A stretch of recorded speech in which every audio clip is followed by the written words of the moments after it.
Check this out. I've been wanting one of these for a long time. This is the Revigator. These were made back in the 1920s. And you can see on top here, it shows radium ore. Right? Down here we have the spigot and the address for the company.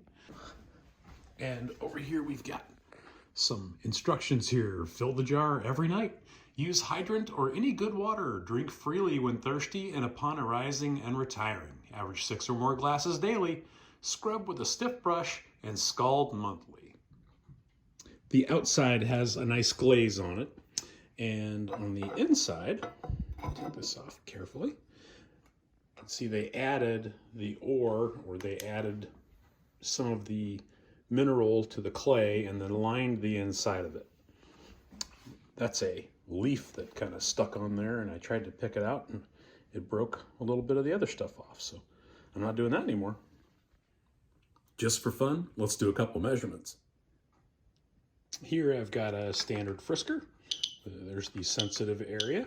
Every time you hear a click, it's detecting an event, and this is pretty normal for background. Let's see what it reads on the Revigator.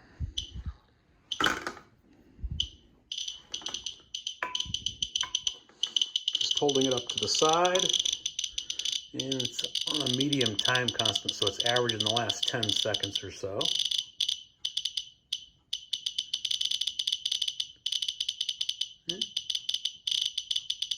Very cool. That's on the outside.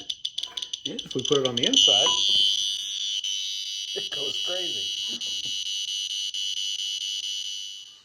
How about with a alpha sensitive frisker? This probe here. It's a 100 square centimeter probe, and it is set up to read alpha particles.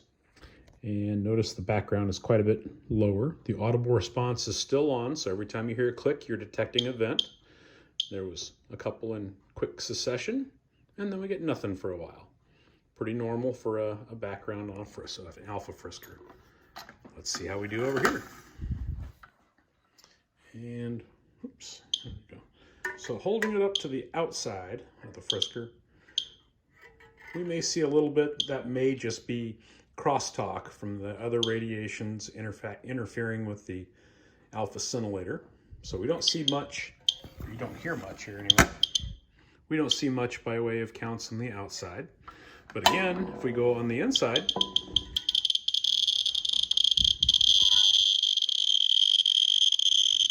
this one's primarily sensitive to alpha particles, but it is probably responding to some of the beta and gamma rays interacting with that zinc sulfide screen as well. Either way, that seems like plenty. All right, last one. This is a Mirian Accurad, and that's pretty normal. The 3.9, 4 to 6 microrem per hours, pretty normal for a background. And if I get this up close to the Revigator, on the outside here, you can watch it climb up. You can see the graph, how it scales up right off the bat and stabilizes out relatively quickly. I love this meter. So we'll watch it climb real slowly over a little bit of time, but it's around that for the outside of it. Now let's look at if we put it on the inside. You notice it jumped right up.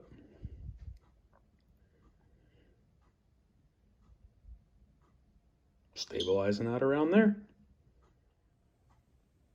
First time I ever saw one of these was in the closet at Idaho State University.